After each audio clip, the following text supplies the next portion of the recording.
welcome back to the TJ Bowser Power Hour. I am finally doing this damn show again, and I am so excited. And I got one of my best friends with me. Joining me today is the creator of Godpunk, creator of the Big Bad Beetle Bros podcast, and one of the most talented writers I know, Mr. Cameron Lee. What's up, buddy? How's it going, man? Good to be on Power Hour again, I Yeah. guess. I forgot it'd been 4 years, but goddamn, we're back. You're back.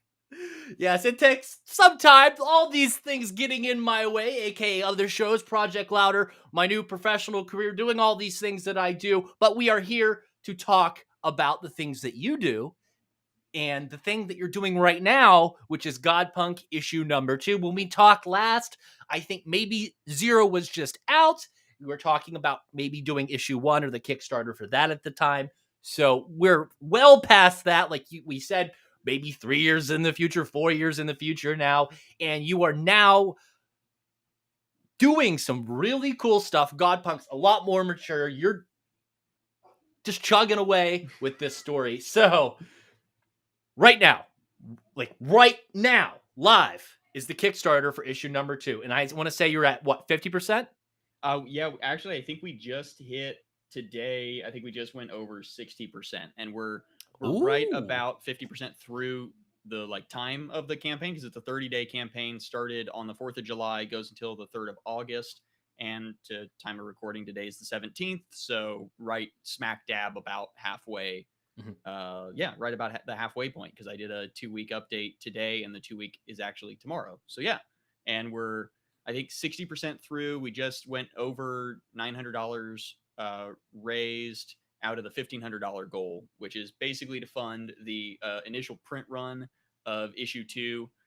So issue 0, I did basically the same thing. It was like $1,000 goal, and then issue 1, I didn't do a Kickstarter for because COVID had really taken a swing at everybody by the time I started issue 1. So I kind of held off on that and just released it on my own, and then went through Broken Reality Comics to release issue 1, and then now with issue 2 we're back to Kickstarter, and yeah, full steam ahead. New art team, new a lot of stuff. It's I'm doing a lot more with issue 2 than I did with 0 or 1.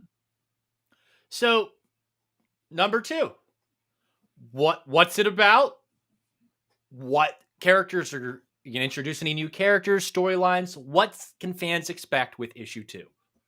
Yeah, so for anybody who's not familiar with Godpunk in general, it is basically Power Rangers meets Indiana Jones with a healthy heaping of Greek mythology, and it all takes place right here where I'm from in Kansas City, Missouri, and basically follows a aspiring archaeologist, Connor Thorne, as he uses the power of the Greek god of cicadas, Tithonus, to defend ancient artifacts from the nefarious Wasp Troopers, a mysterious evil organization out to steal artifacts for, world domination and unleashing chaos and all the usual horrible evil villain organization stuff from Power Rangers and Kamen Rider and Super Sentai and all those kinds of inspirations. And issue 0 was really the cut and dry origin story, getting my feet wet into making comics, experimenting. I did that with Ko Nguyen, Masquerace on Instagram and Twitter and Facebook and everything. Had a ton of fun working with him. Went to the same thing with issue 1. Issue 1 was kind of the first real episode, real story of Godpunk, defending a local art gallery from Demacaris, the first big bad villain of the week that appeared. And with issue 2, I really wanted to step everything up. So we brought in a new art team, Chris Burr, who's a German artist that I've just had a great time working with so far. He's really nailed down the kind of dynamic, almost anime style art. His colors just pop, have a really fun, almost like a Studio Trigger kind of animation style to them. A lot of pastels, a lot of light colors, not a lot of really dark scenes and settings until they're necessary. But just in general, a lot of color and stuff that you would see in an episode of Power Rangers or something like that I just really have loved to see come together. And yeah, issue 2 basically picks up with Connor is full on a hero. He is completely in on the street level superhero business now. working with his two friends, Magnus and Emily, some colleagues of his at the university, to protect artifacts at the local museum, that inspired by the Nelson Atkins Museum here in KC, and art galleries and all that kind of stuff. Uh, and basically, everything starts to kind of fall apart when he and Magnus try to investigate a local club that is opening up and claiming to have the Spear of Destiny or the Lance of Longinus, depending on which story you end up using. But famous historical slash pseudo historical artifact, mystic artifact that supposedly pierced the side of Jesus when he was hanging on the cross, has been kind of passed down from leader to world leaders over the years. Hitler was after it. Napoleon was after it. I think the U.S. had it for a period of time after World War II. The one that's actually kind of the real one was made in I think the 8th century CE, so quite a while after Jesus's era. But that's, it's still an ancient art. It's still an old artifact by all means, but it's not necessarily it doesn't have the mythic stature. Yeah. And you could tell by it's gilded and all sorts of stuff. You could tell looking at it. It's not something a random Roman soldier would have had 2,000 years ago. But yeah, we get two new villains coming after the spear, basically. Metis and Marsyas, inspired by a sea goddess and a satyr, goat man. And yeah, Chris just absolutely nailed the designs on these. And Godpunk gets some new power-ups and some new abilities unlocked, both for better and for worse. I won't go too much into that because that's the big meat and potatoes of issue 2 and going into issue 3 and stuff. But yeah, it's just been a lot of fun to work with Chris. And then I brought in Brian Morehouse, good friend of mine, and he's been working as the editor for issue 2.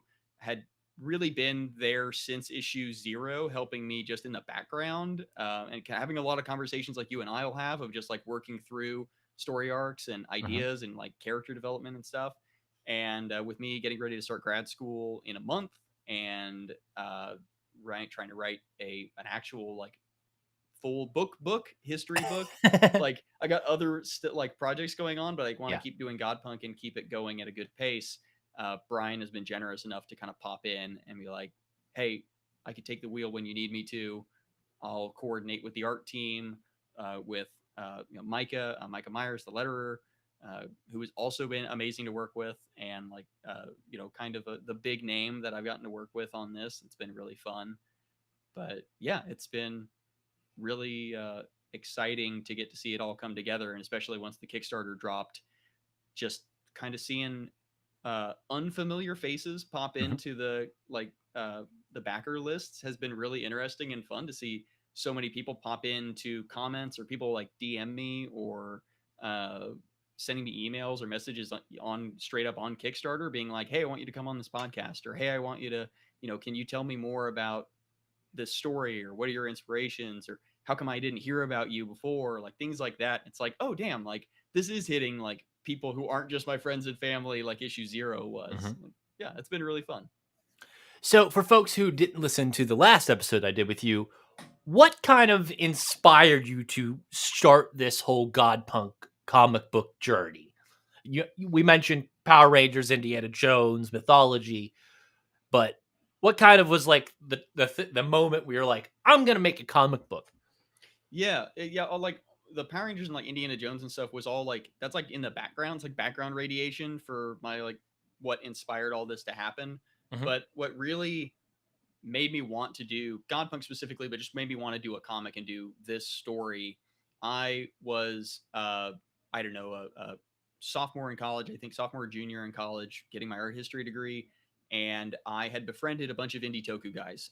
Matt, the creator of The Immortal Red Fox, which is a great series and American manga style comic. If you guys want to check that out, really huge inspiration to me and a bunch of other creators. And Jamingers from Ivan, and Time Strikers from Alejandro, and just really diving into this kind of world of indie tokusatsu, small creators, especially in the US and in France and China and outside of Japan, but also the local hero movement in Japan is really good about recognizing creators in other countries that are doing the kind of local hero or indie toku style stuff. and I'd befriended Matt, and I was just hanging out in college, and I was sitting around doodling, and I was like drawing like a cicada themed common writer or Mm. a cicada themed local hero. And I'm sure it was like now it was like I think late summer, early spring, early fall, start of the semester. The cicadas were like chirping outside the lecture hall. So I was like sitting there and doodling, and I sent some pictures off to Matt and a couple of the other Indie Toku guys, and they were like, "Okay, awesome. When are you making the suit?" Like, oh, oh, I'm like doing this. And they're like, yeah, of course you're doing this. Like, what are you talking about? Like, when are you making the suit? When are you making a comic? Like, what's the names? What's the story arc? Like, let's come on, let's hash this out. And like, I had a couple like calls with some of the guys and just like messed around with it. And I was like, okay, I'm gonna do this. Like, this is. I'm like drowning in anxiety at school. I am like dealing with a bunch of personal stuff with like family and health and all sorts of stuff. Like, I need an outlet. I need something to do that's Mhm. like tangential to what I'm doing right now. Like, it's using my like passion and knowledge in like art history and archaeology and stuff, and just like Toku and all my inspirations that I've grown up with, and getting to like vent that into a creative outlet. And yeah, like that was like the moment. It was like there was like one like a Friday going into the weekend where I like doodled like the first couple sketches of what would become Godpunk, sent them off to a group chat, and everybody was like, "Okay, we're doing this. Like, we're gonna help you figure this out. What do you need?" And that was yeah, that was it. So, from variant covers to places in your stories, Godpunk is rooted in Kansas City. That's where you're from, and it's cool because it's very similar to what I do with Paranoia. Hmm. But how does your city influence your writing, and what are some local landmarks that you show in Godpunk? So I think like that's another thing that like really came out in issue two, Mhm. and I think like part of that is like working with like Brian and like uh, Micah and Chris, and like having other people on the art team that I can bounce ideas around from. Brian's also from Kansas City, so that helps too. Um, I like grew up not having heroes from Kansas City. You know, we've got like Superman's from like generic Kansas, Smallville, and then goes off to Metropolis, which everybody kind of like chalks up to like Chicago, New York, Detroit, something like that, where it's like, no, like Kansas City isn't in comics. He's not like Kansas City's not in movies. It's not really in media much at all. And I was like, but we have like so much. Like I like I love this town. I am like a like such a like stan for Kansas City, like such a big fan of messing around with stuff here. And we have like a good sized Comic Con with Planet Comic Con and Planet Anime. We have like such a like thriving like foodie culture with so many like really unique restaurants that pop up. There are also like obviously we have the barbecue, which is like the local cuisine that everybody knows Kansas City for. But we have like just so many stuff. There's like great Thai restaurants here. There's great Chinese restaurants here. There's just like there's great like African cuisine like downtown and like in the West Bottoms and stuff. And I really wanted to like put that into the comics. So there's a lot of like I mentioned before, the Nelson Atkins Museum is here in the issue one. I show the Crossroads Arts District and Mhm. the gallery that's in that comic's actually based on a friend of mine's art gallery called Habitat Contemporary that shares a space with the Sherry Leedy Gallery down in the Crossroads. And I kind of like uh, spent a lot of my like uh, young adult time. Mhm. I'm still spending a lot of my young adult time in like that part of Kansas City, like the Crossroads, the West Bottoms, like the arts scenes, and like kind of these like little like going to like underground music venues and kind of like dive bars and pop up events and microbreweries and all that kind of stuff that's been really like growing in the city and like helping it thrive a little bit more. And so I wanted to like put that in. So yeah, there's a lot of like the Nelson Atkins in issue two, Winstead's Diner, which is like a like 1940s 50s era diner that's a historic monument down by the Plaza, Country Club Plaza in Kansas City. Um, there's what else do I like generically like the skyline. Like I just really love Kansas City's skyline, specifically like the Bartle Hall pylons and stuff like that. I don't know. I just like the character of this. I know like when you have a story based in New York, people will say like New York is a character, like it's another character in the story. Or like when you're basing a story in Pittsburgh, like Pittsburgh is a character in the story. Like it has an atmosphere, it has an attitude, it influences the like where the characters are going to go and when and how and why. And I feel like I'm trying to portray. I don't know if I'm doing a great job, but I'm trying to portray that with Kansas City, specifically in issue 2. Really trying to work to nail that down because I think like Kansas City is a character and it is like, we don't get a lot of notoriety outside of like the Chiefs, which is great, but it's a very specific Taylor thing. Swift. Yes, now we get Taylor Swift and the Chiefs and stuff, and like, which is great. And like, we have waited so damn long for a successful sports franchise, and I will never knock that. And it's like cool to have a world famous pop star frequent like random diners and barbecue joints in Kansas City and going to like music venues and stuff in KC. Like that's awesome.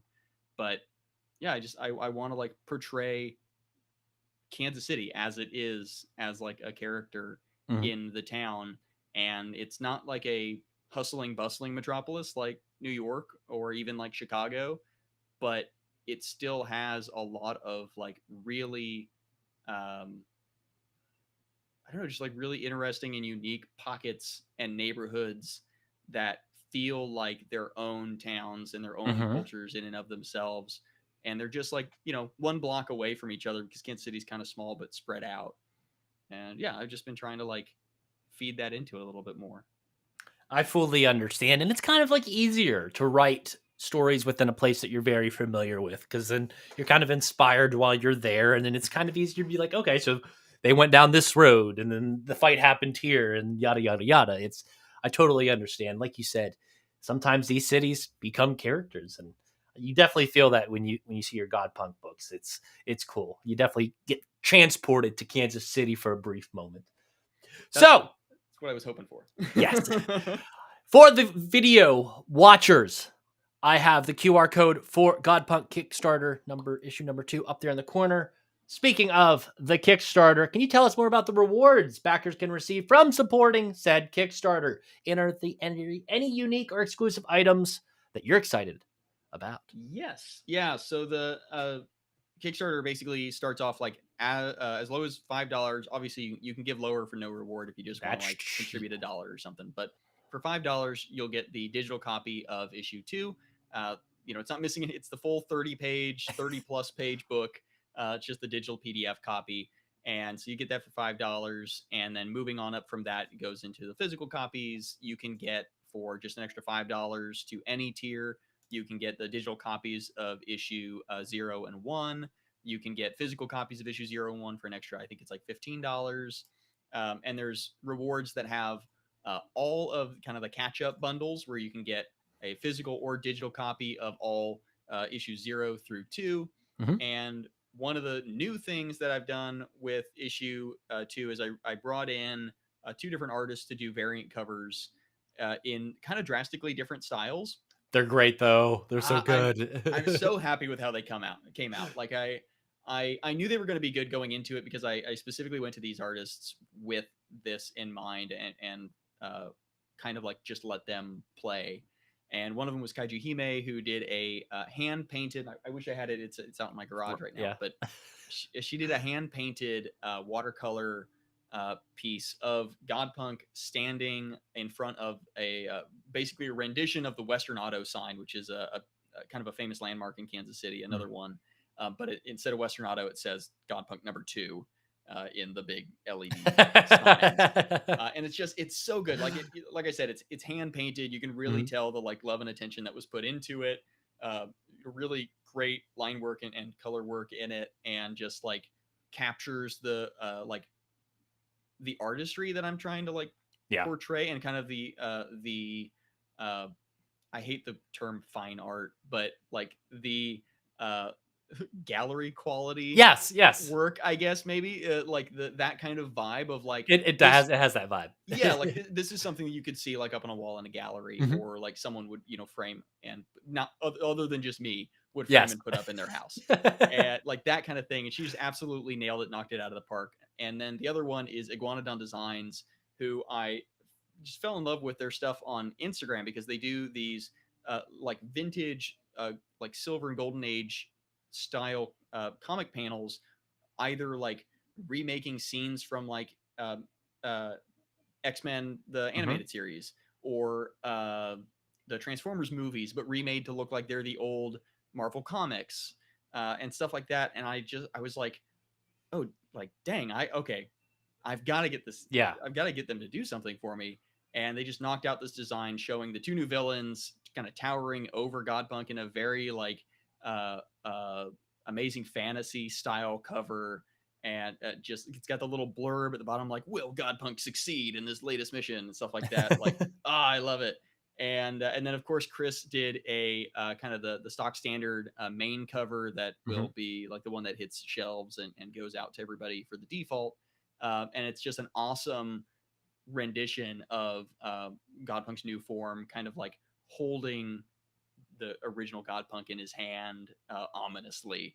And just again with his color work and his sense of scale and scope in and especially in this piece in perspective of like translating the kind of like terror and like internal fear that Connor is feeling in this issue, especially towards the end, just like really came through in this. And yeah, all three covers I'm so happy with. And I ended up including, I had not thought of this at launch, and immediately like the next day somebody was like, how do I get all physical copies of all three covers? Yeah. I was like, oh, right, duh. So I like threw in a there's an add-on you can get physical copies of the other two. Mhm. Whichever when the backer survey goes out at the end of the campaign, you'll get to pick which cover you want, and Mm. whichever one you don't select, if you want the other two, then you can pick that in the add-on. But you can just pick one of the three, and then there's also going to be an exclusive 8x10 print from Will Sir, who did the cover art for issue 1, and he's working on that right now. I'm going to have some previews to put out next week with the weekly update on the Kickstarter and social media and stuff. So I'm excited for that. And yeah, what else do we have? The sticker pack, which I if you saw me at Collecticon here in Kansas City, I had the sticker pack out there too. A lot of like Godpunk in various Kansas City sports jerseys Mm-hmm. and like the logo sticker and designs of his helmet. And then do I have one? I kind of have one. For the people watching the video, you can kind of see this a little bit. It's translucent, so it won't show up great. I'm making these little handmade little resin cicada changer keychains for the highest levels. So anybody who backs at the I think it's the $100 level or higher will get a little handmade cicada changer keychain.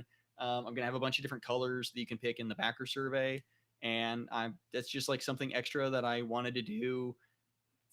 I don't know. I had wanted to do them for me, honestly. I just wanted to Mm-hmm. experiment with like 3D printing a buck and then molding it and making little resin trinkets, and keychains were like the first thing that came to mind. But Cicada Changer is the morpher. It's the device that Connor uses to transform into Godpunk.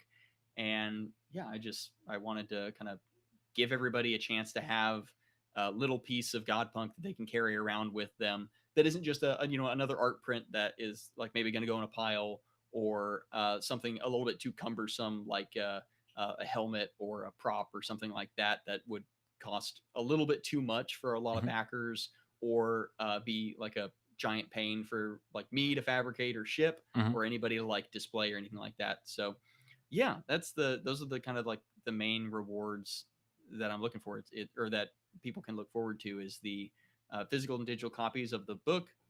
Got 3 different covers to choose from, exclusive prints. The print is only going to be available through the Kickstarter. Mm. Obviously, like anything left over when I order the prints, I'll have physically at some conventions, but it's not something that's like going to go up on my Etsy or anything like that. And same goes for the 2 variant covers. The what goes up on my Etsy or any online sales is going to be the stock standard Chris's cover, Hmm. and then the vintage style Iguanodon Designs cover is going to be for right now exclusive to the Kickstarter. I'm really pushing that to this is an exclusive incentive for the Kickstarter campaign, And then Kaiju Hime's hand painted design is going to be exclusive for physical sales here in Kansas City. So when I'm at conventions, I'll have it with me at my tables, and it'll be up at Razzleberry at the Country Club Plaza, and hopefully some like local comic shops and bookstores that I'm trying to get into as soon as this book comes out. Speaking of local shops, how has the local Kansas City community supported this project? I know from personal experience, from talking to you pretty regularly, that there's a lot of support from that community. But I'd like you to talk about that, because I think it's truly amazing how those people are just like, yeah, absolutely. There's Kansas City stuff in it. Let's share that with people. But talk about it. That's been, yeah, that is one of the more fun things that I've been getting to see. Really, again, with issue 2, like having a variant cover that has Kansas City Mhm. right smack dab on it, a recognizable landmark, having a lot of like interior pages that showcase landmarks, and stuff like Chiefs just jersey. yeah, like Magnus wearing a Chiefs jersey, and Winstead's Diner, and like things that like locals know about, but isn't necessarily something that you're gonna like. Uh, a movie made in LA or Atlanta isn't probably going to showcase these kinds of landmarks when they show Kansas City. They're going to show an establishing shot of the skyline, and then they're going to show a set in a different city. And it's been really cool, especially at Collecticon a few weeks ago. Right before the Kickstarter launched, I was set up there with some other local friends of mine, and it was so cool to have people stop by. And I give the spiel of like, yeah, it's like Power Rangers meets Indiana Jones, and Greek mythology, and it's Connor's an archaeologist, and I give the normal elevator Mhm. pitch, and then I go, and it takes place here in Kansas City, and their eyes kind of light up, like, oh, wait a minute, like they flipped through. I had some like sample pages printed out of issue 2, some finished colored pages we had, and it's like, oh, like that guy's wearing a Chiefs jersey, like that's the Nelson Atkins, I know that gallery, like I know Mhm. the room that they're walking in, like I know like that building that's in the background there, like oh, that cover, like I had Kaiju Hime's cover like sitting there, and like kind of to get to talk to people and be like, oh, I've always wanted a comic in Kansas City, or I've always wanted like a superhero TV show, or like a Marvel movie like based out of Kansas City, or oh, like it's so cool, like Power Rangers not in a generic Mhm. uh Southern California town, like Angel Grove Part 15, because they all basically look the same in every season. Like that's been really fun, because I I always joke, like, and a lot of people do, that Kansas City residents, like Kansas Cityans, are like, we all act like tourists in our own town, like in the best ways, like in like a passionate kind of way, where we like, I mean, I'm wearing a Kansas City Cares or Kansas City Strong shirt right now. Like we all dress like tourists. You walk around Kansas City, there's people wearing like Heart KC shirts.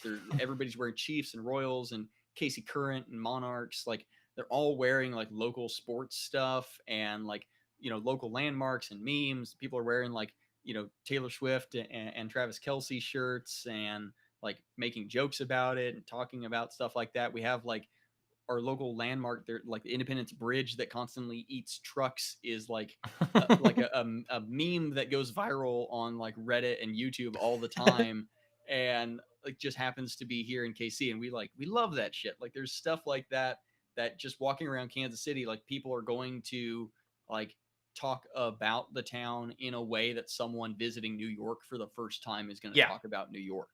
And that's a really cool thing that I don't think a lot of towns have. Like a lot of people are like very like protective of their hometown, or very like defensive of their hometown. Like you'll have like, even with like St. Louis, like I know a lot of people like from St. Louis or who live in St. Louis, who will be like very defensive of like, no, like St. Louis is like good for this. Like we have St. Louis has the better barbecue. They don't. Yeah. But like, they'll say something like that, right? Or like someone from like Dallas is going to be like, no, like we have the best XYZ, or like, we're, this and that. People from Chicago have There's a stuff that sense they of get really pride defensive.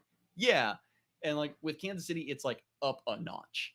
Mhm. It's like we wear it on our sleeves, like literally, and don't get a lot of notoriety for it until very recently. Like until the Chiefs started, until the Mahomes and Kelsey era of the Chiefs, we really didn't have anything like that. Mhm. The Royals won the World Series back in 2015. That was the last time we really had kind of like Kansas City on the national stage. Usually, when like Kansas City or this part of Missouri, or really Missouri at all, is hitting the national stage, it's for some like horrible tragedy, or one of our politicians said something bad, or like Yeah. something has happened that's not good, and it's going viral on Reddit or something. Like some 4chan user has crept out to talk about Kansas City or something. But yeah, I just like seeing people, and even like on the Kickstarter and on the Reddit, people who even like aren't from Kansas City are just like, oh, it's so cool that this is about your hometown. Like it's cool that you are like putting that passion and that like locality into it, and that like local pride, little bit of sense of like local pride, and also like if you're from the west side of Missouri, you're probably going to tell people you're from Kansas City, even if you're from like 2 hours away to the north or south. If you're not from St. Louis and you're not from Columbia, you're probably from Kansas City if you live in like this side of Kansas or Missouri. So like, yeah, it's been cool to have a lot of people from like 3 counties over be like, oh yeah, Kansas City, that's my hometown. Like you gotta represent. It's like, yeah, no, you're right. But you've also got to specify which Kansas City. We don't. Oh! No, this is my like it's not even like a border wars thing, right? Like with like because Kansas and Missouri universities don't really have like the athletic border wars anymore because the divisions have changed over the years. Oh, okay. But I mean it's still like there in spirit, but it's like exhibition games now, so it kind of sucks. But no, like Kansas City, Missouri predates the existence of the state of Kansas. Oh, okay. Kansas City, Missouri was named for, and I'm probably like butchering this in the details, but Kansas City, Missouri was named for the Kansas River, which is named for a indigenous tribe that was here, obviously before anybody else was, and so Kansas City kind of like popped up in the colonizing move westward and started becoming more of a metropolis with all of the river traffic. And as railroads kicked in and industrialization really started to head west, one of the last stops west towards like Colorado and California was Kansas City. And we kind of became a bustling metropolis over that. And when Kansas was popping up, the city of Wyandotte was right next door. And my understanding of it, and this may be a little bit urban legend, is Wyandotte really wanted to kind of cash in and be made relevant by their relationship to Kansas City, Missouri. So they changed their name of Wyandotte to Kansas City, Kansas. And now it's Wyandotte County is the county that KCK is in. And I love KCK. I worked in KCK for quite a few years. I go over to KCK to watch the Monarchs play baseball all the time. It is a drastically different city than Kansas City, Missouri. It is very much the Kansas City, and like Kansas City, Missouri is very much the like Missouri side of it. Kansas City, Missouri is far more like East Coast. Kansas City, Kansas is a bit more West Coast in that. I've always heard like St. Louis is the easternmost West Coast city, and Kansas City is the westernmost East Coast city. I don't know how accurate that is or what like metrics they're judging that off of, but you can kind of get those vibes when you go to both cities, especially when you've grown up in them. But yeah, so I don't do the like which city's better thing. The answer is always Kansas City, Missouri, but that's because I'm from here. Fair enough. So you kind of talked about it earlier that I assist sometimes in the Godpunk dealings. And given the fact that we've worked together sometimes with some of your writing, how do you find collaboration enhances your storytelling? I think it's utterly necessary. Okay. And part of that is because I'm like a new to creative writing. I like what I'm used to is academic writing from college and kind of like factual textual writing with citations and footnotes and stuff, which does not translate well to basic creative writing, let alone like script writing and outlining. Yeah. Like they're drastically different mediums. It's like going from being a painter to being a songwriter. Like you're using the same part of your brain kind of, but it's the intricacies are all different. And I kind of had to like unlearn a lot and relearn a lot. And it's been so helpful to have friends and connections like yourself and like Brian and the Indie Toku guys like Matt and Alejandro and Jared and so many other folks to just kind of like shoot the shit with on occasion and like jump on a call just like we're doing right now and just like talk through like, hey, this is the idea I have for the script for this issue, or I think this character should do this. Does this make sense? Or especially like Brian has been a huge help with me writing dialogue because that's not something that I had ever learned how to do or had good experience with. And I am so used to like, it's got to be perfect grammar, the tenses have to be correct, the sentence length needs to be correct, everything needs to be well explained and cited. And then I end up with, and you can even see this in issue 0 and 1 as I'm like iterating and learning, like, oh, like those text bubbles are way too damn big. There's way too much. That's so wordy. And like sometimes it works because like, yeah, Connor's like an archaeology student. He's gonna like talk a little bit too much about stuff, but it doesn't make sense for like a 9-year-old. Like, Yeah. like I'm writing like the script for issue 3 and there's like younger kids in the script and I'm like writing it and Brian just like messages me back and he'll just say like, what child talks like this? Like what, Yeah. how old is this kid? Is it 16? If they're not 16, you need to rewrite this. And it's like, ah, damn, no, you're right. Like, yeah, I've just got to like adjust to that. But I wouldn't have like come by that naturally, like I wouldn't have, that's not something you can just like watch YouTube tutorials on and figure out. Like you really have to have somebody reading through your stuff and like kind of tearing it apart so you can put it back together again. And not just saying like, hey, this is great, and then moving on. Like I hate that. I like that is my like that's worse than being like overly critical and cruel in your criticisms. I'd rather somebody be like mean and hate it and give me exactly why they hate it and tell me why it's so bad and like really rip it apart and like try to like destroy me than someone go, no, I love it. It's great. It's perfect. You don't need to change anything. I hate that. Like I don't like it with like anything I'm doing creatively.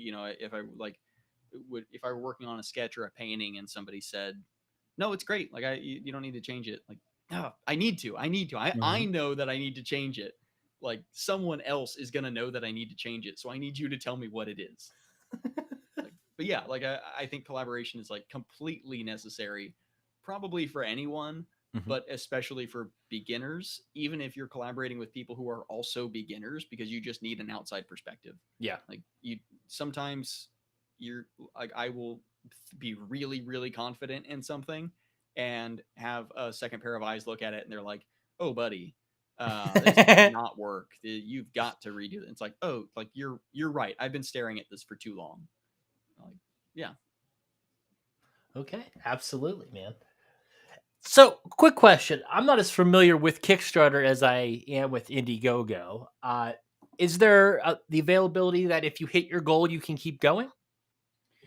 Yes. So if I hit the goal before the 30 days are up, so we have the 30 days up until August 3rd, and it's Kickstarter is kind of an all or nothing kind of thing. So if I don't hit the $1,500 by August 3rd, then nobody gets charged and I don't get any money for it. And the same kind of goes for the inverse, where if we go over $1,500, as long as it's before August 3rd, it just keeps piling up. A lot of people will do stretch goals where they'll say like, okay, we'll have, our goal is $2,000, but if we raise 3,000, we'll add an extra, thingamajig, or we'll add an extra 5 pages onto the comic, or we'll add an extra behind the scenes thing or something like that. I didn't do that for this just because I didn't want to threaten the monkey's paw of like getting a little bit too eager or overly confident with it. So I wanted to like really have like, nope, like these are the rewards and this is what the goal is, and let's work on getting towards that. Now, if we go over the goal, I have things in mind that will be popping in that we'll do. That would be, that extra cash would be helpful to have to do, but those won't get announced until they happen, I guess. But yeah, if we hit like $2,000 or $3,000 or something, by the grace of the gods, then we will absolutely have some extra goals popping in. Full size cicada changer coming up, folks. Honestly, like if you guys like pile in enough and we if the pot gets filled enough, something like that is totally doable. Issue 3 campaign, that could be the top tier, That is we're already working on the script for it. We've already been talking to Chris about like his schedule and when he can start, when we can start, and yeah, we're gunning to go. We've Good. got the first arc's going to be 6 issues, so issue 3 will put us smack dab. I mean, it'll technically be 7 issues if you count issue 0, but Hmm. we'll go up to issue number 6. Is the plan for the first, I say first arc, the this arc. We'll see what happens after that. Yeah. But yeah, so I'm So excited to kind of keep going. you are clearly planning way far ahead. You and I are very similar in this aspect. We like to think as our big stories and larger story arcs, and but it's all still part of one grand scheme. With this, we, like you said, we're on part 3 of this story here.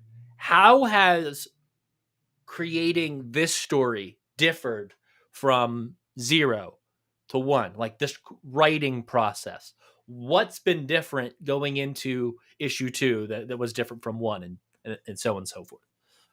I think the two big things have been character development and Mhm. working on really fleshing out Connor, Emily, and Magnus, the kind of the 3 protags for the whole series, and their motivations, their weaknesses, their character flaws, their interactions and relationships with each other, with their families, their backstories.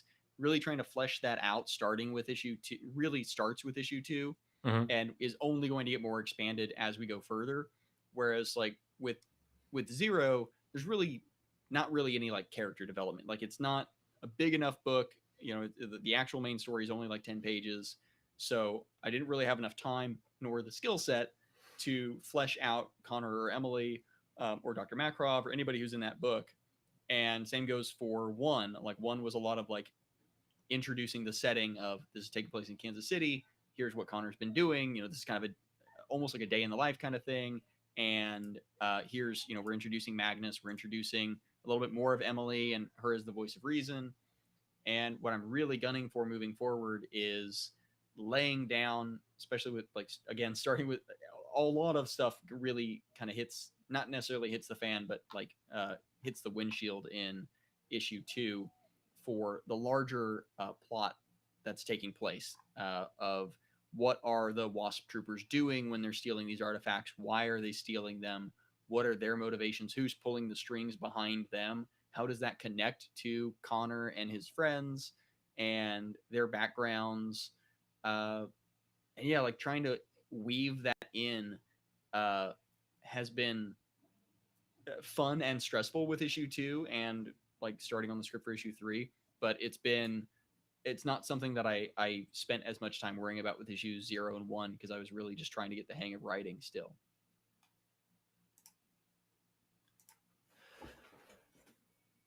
So, sorry, I was reading some news over here Oh, about that's never good. Star Wars stuff. Anyway, while you were talking, I was sharing our show and stuff popped up, You're and I good. was like, "What the fuck is that?" Star Wars is so controversial these days; it's absurd. Yep. This is so very absurd. So, you talked about some future plans and stuff. What advice would you give to aspiring comic book writers, especially ones who want to create stories about where they live and stuff like that? Like the obvious creative advice that I always give to anybody is you just have to do it. Mhm. And it's not to be like a Nike commercial, but like you do kind of just have to start creating and iterating. And if that is just doodling on a page character designs or writing down an outline for a story that you want to do, or starting to try to write a script. If you're a writer, obviously I have more experience from that perspective than from the art side. But same goes, I'm sure, for the art side is just start trying. Mhm. Uh, Even if you have no experience, I see people on like Reddit and Facebook groups and forums that I'm on, and they'll come in and be like, oh, like I'm not a writer. I don't have any writing experience. I don't have any. I'm not a good artist. I want to make a comic. I don't have any money.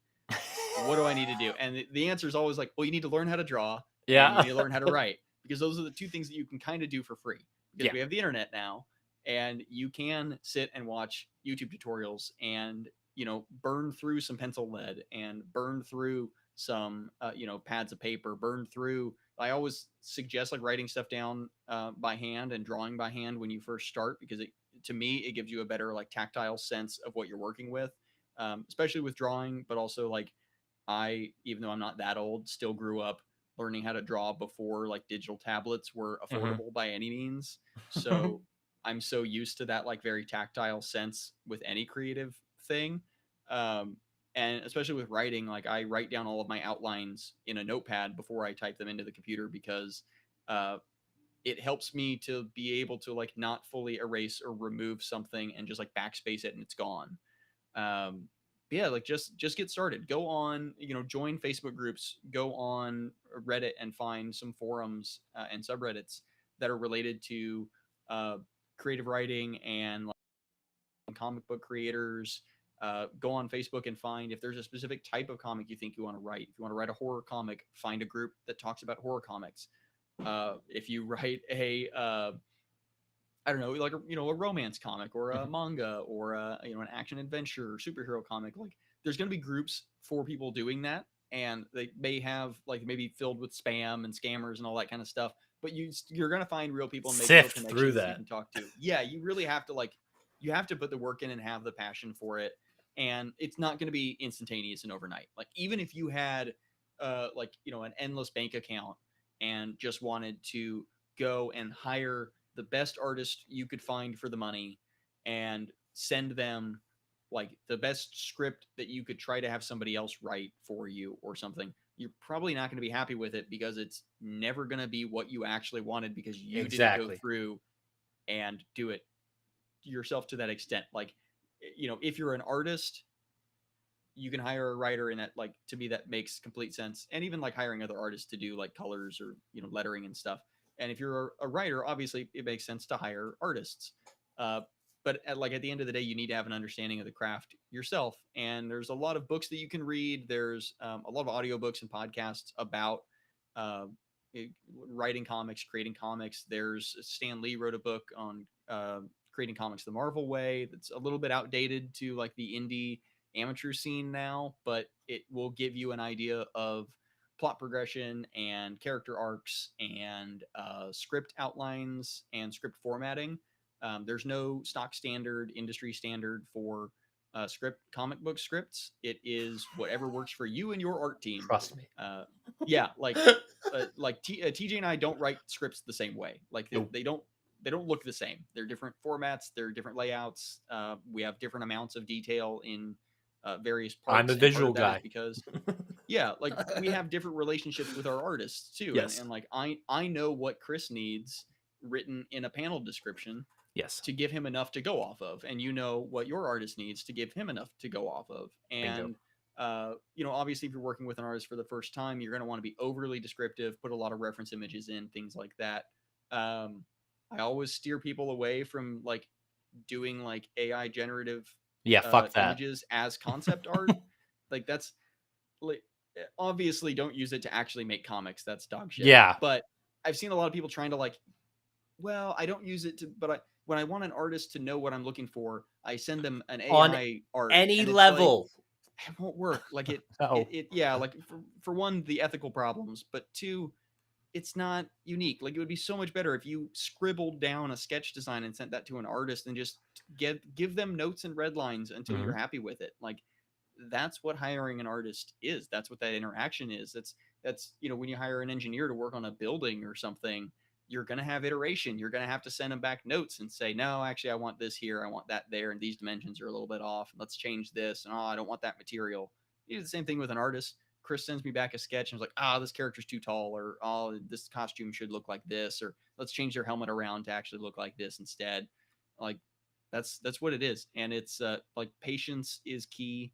And communication. Like, patience and communication are the two things. Like, you've got to be able to communicate with like the community at large and other creators. Yep. And obviously, if you're going to hire or collaborate with other creators, you got to be able to communicate and be patient. If you're doing this for the first time, it's not going to happen quick. It's not going to happen. Even if you've got money, it's not going to happen overnight. Like, issue 0 for me took like almost 2 years to get made. And I did a Kickstarter and got it funded. Issue 1 took another like year plus to get made. And like that's just kind of how it is when you're at my/our like level Mhm. of like creating comics or really creating anything, like even working on, podcasts. It's like, how long does it take until you have some semblance of an audience? How long Yeah. does it take until you know what you're doing, until you can afford decent equipment? Like, it takes time. You've got Yep. to like really work at it and learn the craft. 100%. And like another thing, when you're not just a writer, you also become the art director. You direct this project because, even like when you're making a movie, you got to get with the cinematographer and he's got to see what's on that script and kind of make that come to life from your vision. And like you said, not always is what you have written down, the artist is going to read it the same way. And art direction is a big part of comic books that people don't really consider. How's the flow of the next page going to be? If it wants the turn, how many pages should I have? How should this page end? How should the next page begin? How many panels on this page? Should I go full Todd McFarlane? That is such a like that's such a thing that I've like, Mhm. especially with issue 2 I've been dealing with, of just like, okay, we're doing 30 pages, and then you kind of go through the script and you're going through it and you're like, oh crap, I need to know like what, when you turn the page, what page is it turning to, and like Yeah. what's the first panel that they're going to read, and like when's that going into, and how does it flow from the bottom of this page up to the next page, and does that make sense, or should this scene pivot and you get the reveal when you turn the Yep. page, or should, oh, this page should be a double page spread, but that means that those pages have to be next to each other, so you're going to have to move this over, but the printer needs it to be an even number of pages, so how are we going to like, it's Yeah. stuff like that of like, yeah, you're like, you are an art director and Yep. like, a project manager in this, and you're really having to like pay attention to the details and the little flow. And like I've been lucky to have like Brian, and especially like bringing in Chris, who has a really good sense for like panel layout on a page, Mhm. and the flow. And there's been, especially when we were starting out with the sketches for issue 2 of, we send the script over to Chris. He starts doing the sketches out, and we look at it and we go, the flow of these doesn't make sense. Let's switch these panels around, Mhm. get rid of that one, make this a bigger panel showcasing a little more action or something. Okay, this page needs to be a double page spread. Let's put a few small panels on here, but the big image going across. We'll scoot this page over, scrap that. Issue 12 or page 12 needs to go to the back of the book. That makes more sense. We'll change the lettering on it. Like things like that. You have to be like open to doing that, Mhm. for one. Like I'm sure there's times that I myself was like, Chris was like, I think we should change this, or Brian was like, you got to move this page, and I'm like, but I wrote it there. I wrote it like this, And you got and to it's be like, willing to cut stuff out sometimes if it just yeah, doesn't work. yeah, you like, not every comic can be 50 pages, Yeah. and just like not all movies need to be 3 hours long. Yeah. Like sometimes you need a Exactly. movie to be 90 minutes, and sometimes you need a movie to be 65. Yes. Like it's okay. Like you don't Pacing's the need, thing, folks. yeah, Like like Evil Dead doesn't need to be a 5 hour long movie. Yeah. It's great as it is. Like the classic Universal monster movies don't need to be remade into 3 hour long Snyder Epics. cut films. Mhm. Like that's, yeah, they Hey, don't need to be these there's a huge. place for that, but There is a place for it. There's a place for it. Director cut things are a thing yes. for a reason. Like, but like not every movie can be Oppenheimer. Sometimes you need a Yes. Barbie. What You what know? ha- what happened to the hour and 25-minute horror movie? Like, where the fuck did Exactly. that go? Like it's just like it's dying off, and it's not a Yes. thing. And I know like I've even had this consideration with like, should Godpunk be a graphic novel instead of a issue by issue Mhm. comic? And I think like for me, like, no, partially because I'm it's a little too late. It'd be weird if I switched all of a Oh, sudden. yeah. uh like yeah, that's, I've passed that threshold of opportunity. Um, but that's a big like discussion in the indie comics scene is, Mhm. does it make sense for us to make and market single issue stories when it's incredibly difficult to get indie comics into comic book shops? It's very hard to get into distribution channels like Diamond or what are they, like Luna. or any of these companies that distribute to comic shops Gatekeepers. and so on. Like, yeah, like it's very hard when you're not, and it's very hard to get in with one of the bigger publishers when you don't have any big names attached to you or a And portfolio. let's talk about that. Don't wreck yourself over getting with a publisher. Today's modern comic economy and atmosphere is nothing what it was 20 years ago. It is 100%. fucking terrible now. If you go to a publisher, a distributor, they're going to fuck with your product. You are essentially writing to continue to tell your story with somebody else having a hand in it. And your timeline's going to be influenced by them, how fast this gets made, what goes in it, all of that. And that's going to be a big consideration when you go into it. You're not going to get into comic books to make a ton of money. Yes, there's the possibility there if it gets optioned for a small screen or big screen adaptation, but that's very few and far between. Go out there, make your book, get your art made. Don't worry about fucking getting it published. I've been there. I've had meetings. Cameron's been there. He's had bad experiences with publishers. Sometimes it's not worth the hassle.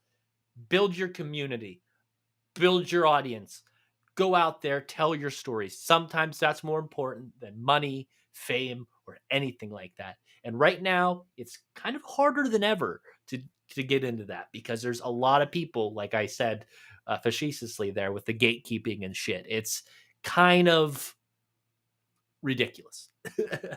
It is weird how like we've almost, I feel like the industry has almost pivoted 180 to like back kind of where it was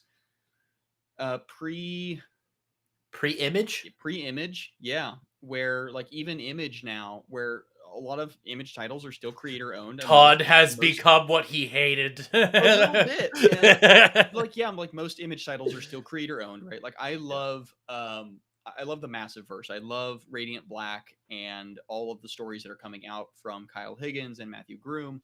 Those are great books. But you can even see with like Matthew Groom has Inferno Girl Red, which is connected to Radiant Black and all the Massive Verse kind of Toku inspired stories. It's very hard, Brody. I know. Like you have like this story and it is creator owned, and Matt does Kickstarters for like a volume 1 and they're working on volume 2 of Infernal Girl Red. It's published by Image. He still has to go and do a Kickstarter campaign to get the book made. And like, yeah, he's doing bigger graphic novels, but it's canon in that bigger universe. Mm-hmm. And like Radiant Black is getting published, on the monthly basis or whatever it is, and all the spin-off books from that in that universe are getting published through Image, and they're creator owned, but those creators are on a deadline now. Yep. Like those artists need to get books out at a certain pace, and like that means that you have to be able to hire artists that are able to do that, and that comes at a price, and that means that you have to be able to put out scripts at that rate, and you have to have an idea of this issue is going to come out in October, so it's the Halloween issue, and this issue is going to come out in December, so it's the Christmas issue, if you want to do that. But like you do have to think of it that way. And what is the current, like, once a month new issue, something like that right now? Sometimes it's hard. It depends. Like Spider-Man, yeah, they're gonna have like once a month. Yeah. Something that's what like my Radiant Batmans Black, are right now. Yeah. Yeah, like something like Radiant Black is like maybe once a month, but probably every other. Even like the I think the like was it IDW's Godzilla books are usually like once a month, like Godzilla versus Power Rangers and stuff like that tend to be once. I think they're once a month. But then they're limited runs. You have maybe 4 to 6 issues. A lot of like creator owned and indie books tend to be short runs. You know 4 to 6 issues is pretty common. Who is it? Skybound. They are a subsidiary, like daughter company of Image. They're an imprint of Image. They're publishing the Transformers and G.I. Joe and all that stuff for Hasbro right now. But they're also publishing adaptations of the Universal monsters. So right now, actually, I think in like 2 weeks, I think in August, the last issue of the Creature from the Black Lagoon adaptation comes out. Oh, and I've been reading that book like crazy, and I love it. They did a Dracula before that, and I think Frankenstein's monsters next. I think they may have already done a Mummy too. I'm not sure, I but hope they do The Fly. That'd be cool. yeah, like it's a really cool thing that they get to do and they get to churn out. And obviously, that's not a creator-owned IP. That's in No, partnership with yeah. Universal. But like even that, it's like, oh yeah, they're putting it out like maybe one book a month, and it's 4 issues Mhm. for a story. And I don't know. I know indie creators that have worked with like bigger name, bigger name, more established publishers that have distribution, and it's like the best you can do sometimes is get your book, your story included in an anthology that gets Mhm. put out once a year, and then you're now restricted to 6 pages once a year, and like that's really hard to tell a story in a continuing story in 6 to 12 Yeah. pages once a year. It's already hard to do that in a traditional like 24-page comic or a 30-page comic, let alone anything less than that, and trying to mix that in with other other pieces, and and like stuff like that. Like it just doesn't uh I don't know, it's weird to like Brody's throwing me off.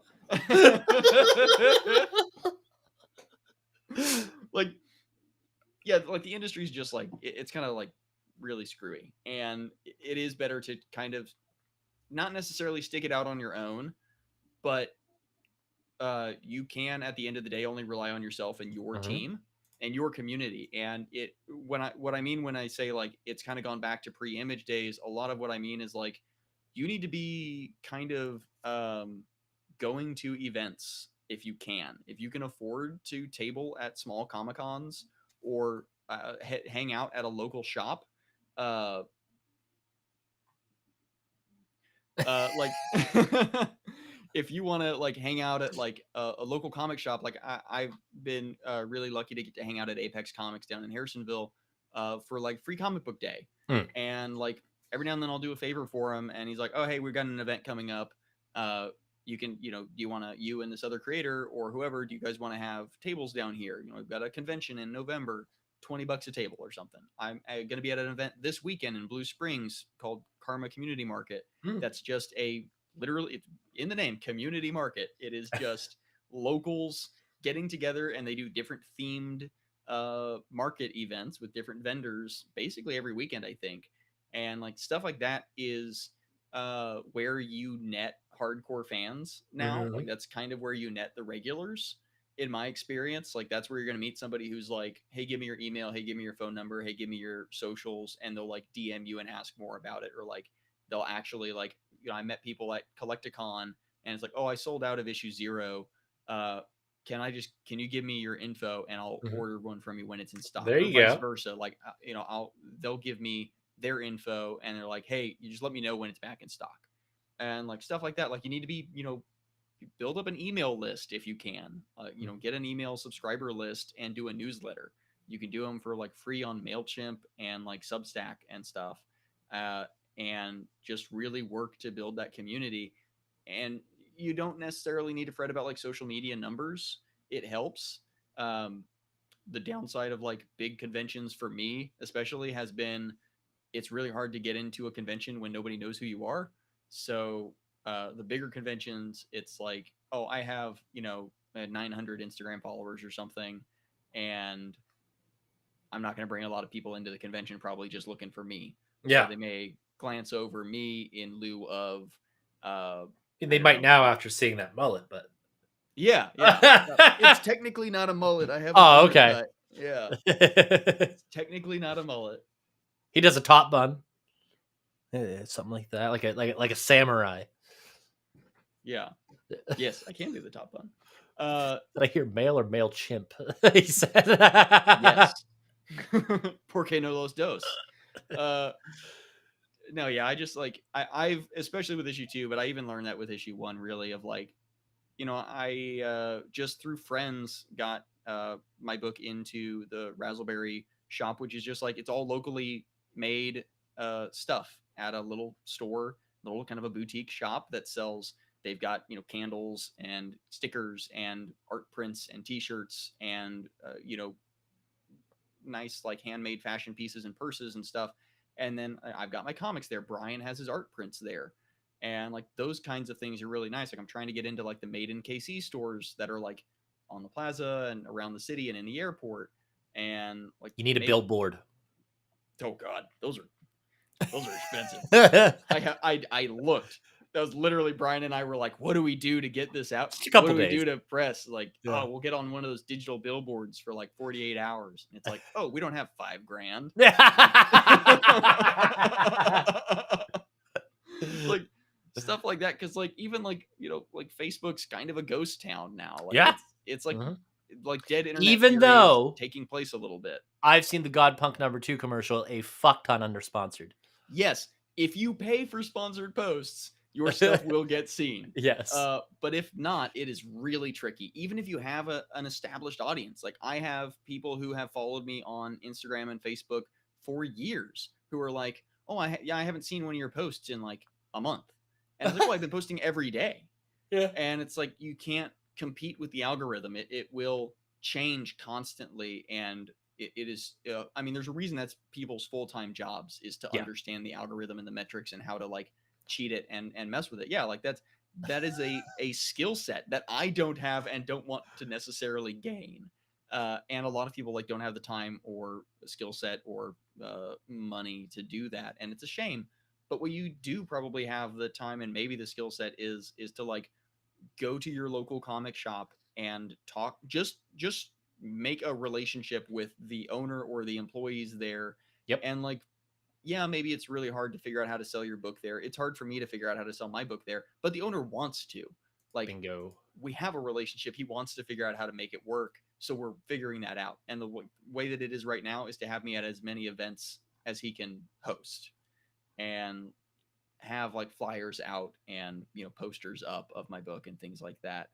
And that's like, that means a lot to me personally, but it also like, it shows local support. It shows like it's a trustworthy source. Somebody walks into that shop, they're in there every Wednesday buying their new comics. Mm-hmm. If that guy says this is a book you need to buy, it's a book you need to buy. Or like, somebody brings their kid in and be like, hey, there's a comic book. If the kids want to do something like that, you know, that's always something. Yeah. And like, it's taken a lot. I am not an extrovert. I am like incredibly introverted. I do not like confrontation. I do not like social interactions. It has taken a lot of like evolution and personal, like liquid courage and like swallowing my anxiety to, hang out at convention tables for 3 days in a row. Lots and of edibles to hundreds of people. Yeah. Like it is like, it is not like a great time for my heart rate. But I am learning how to do it, and I'm like, it's showing dividends. Like, and that's another thing to like partner with a guy like Brian or you, who are more outgoing and more social and more able to get that, you know, get the word out and really like push me to make, you know, video commercials and ads and like Brian to like push me to like, when people walk by my table, don't just say hi and stop talking. Like you like say hi, here's my comic, here's what it's about, and start a conversation. And like, you know, I'm not a good salesperson. I never have been. And I like, unless it is something I actually give a shit about, like my own creation, it's really hard for me to like try to convince someone to give me their money. Yeah. Like, no, like you have better things to spend that on probably. Like you don't need to spend your $10 on my book or something. But they do need to spend their $10 on my book. Yes. I have to be able to tell them like, no, you will enjoy this. You will have a good time. Like that is what this is for. Yeah. And I'm going to say it's time to wrap this up. It's definitely past the hour of power, one would say, but I think we got all the info one could possibly need about Godpunk issue #2 without actually reading Godpunk issue #2. And if you actually want to read it, go up there, scan that QR code, or go over to Kickstarter.com and search for Godpunk, and I'm sure it will pop up. Thank you, Cameron, for coming back on the first episode of the Power Hour in years. I appreciate it, buddy. Thank you for everybody listening. Thanks for everybody who commented and tuned in for this live stream. I'll see you guys hopefully next week with another interview and another episode of the TJ Bowser Power Hour. I've been TJ Bowser. That's been Cameron Lee.